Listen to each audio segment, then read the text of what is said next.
Adam, no doubt you were interested as I was when Carl was speaking recently. Anthony Joshua, can we touch on this, Carl? Absolutely. Joshua doesn't need to retire, but I would say that AJ has passed his best, and on the slide, maybe it niggles him that he's probably got no real legacy. He's not in the Hall of Fame, unlike the Cobra. Unlike the Cobra, getting inducted next month. Rob McCracken's coming out with me as well, which I'm quite happy about. Listen, I say quite a few things that are a little bit tongue-in-cheek, because it gets people listening. But I also talk the truth, and I'm not afraid to talk the truth. Now, I just think if Anthony Joshua was to retire now, what would he be remembered for? He'd be remembered for beating an old Klitschko that'd been sat on the sofa for 18 months. And he climbed off the canvas to do it in a great win, yes. But he'd not be a best version of Klitschko. And then people are going to remember him for losing to the fat kid from Mexico, Ruiz. And I've got to say he's a fat kid from Mexico because in the rematch, he turned up like a fat disgrace. He was overweight, he was ill-prepared, and he looked a mess. And okay, AJ got the win and won his titles back, which is job well done, box tick, brilliant. But don't forget, he got absolutely beat up and knocked out and stopped in the first fight.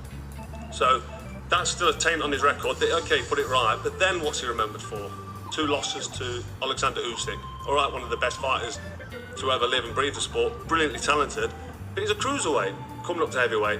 So if you look at his legacy now, there's nothing to shout and scream about. And when I'm asked a question, what are your thoughts on the Deontay Wilder fight? Yeah. I think the way Anthony Joshua fights at the minute, which is a bit nervous, a bit scared, he's not offensive, he's not aggressive, he's not tenacious like he used to be, like when he come back from that left hook that wobbled him against Dillian Whyte, and when he climbed off the canvas against Klitschko in front of, I think there was like 80,000 fans at Wembley Stadium that night.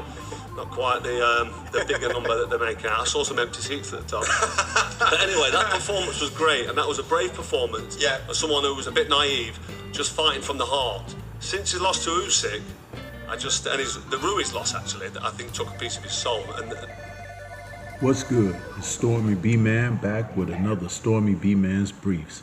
This time the focus is on Carl Frotch's interview on Talk Sport Boxing from about 11 days ago, where he spoke and challenges the legacy of Anthony Joshua.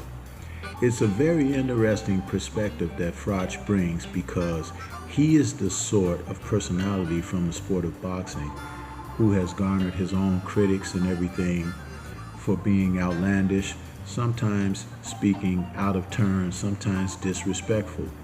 But sprinkled amongst all of that is usually a hint of the truth.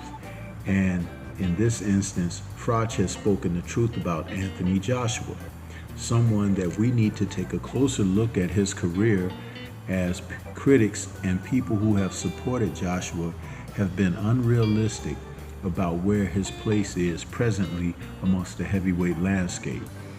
Joshua can right the ship about where he has found himself by simply fighting fights and fighters that could bring or garnish the respect.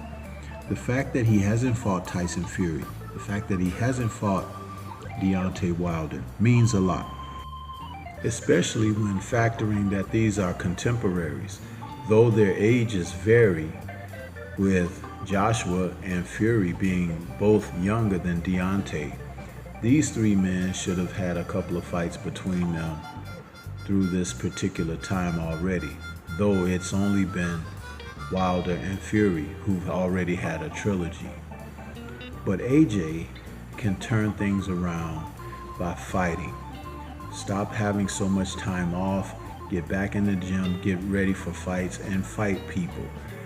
The fact that he's hired Derek James as a trainer to go forward with his career is going to be meaningless if he doesn't pick up the activity. He is coming out of a prime where a lot of learning on the job has not taken place for him. A lot of his opponents have been handpicked, and he has currently found himself in a rut. It's time to turn things around. There have been rumblings of a fight later this year, possibly December, between AJ and Wilder. And if that happens, so be it. But it's time to really get the career moving forward to disprove what Frotch has said. This is Stormy B-Man. Shout out to the mighty LDBC and Liberated Perspective, a third eye view of the world. For more content such as this, please like, comment, subscribe, and share. Peace to everyone.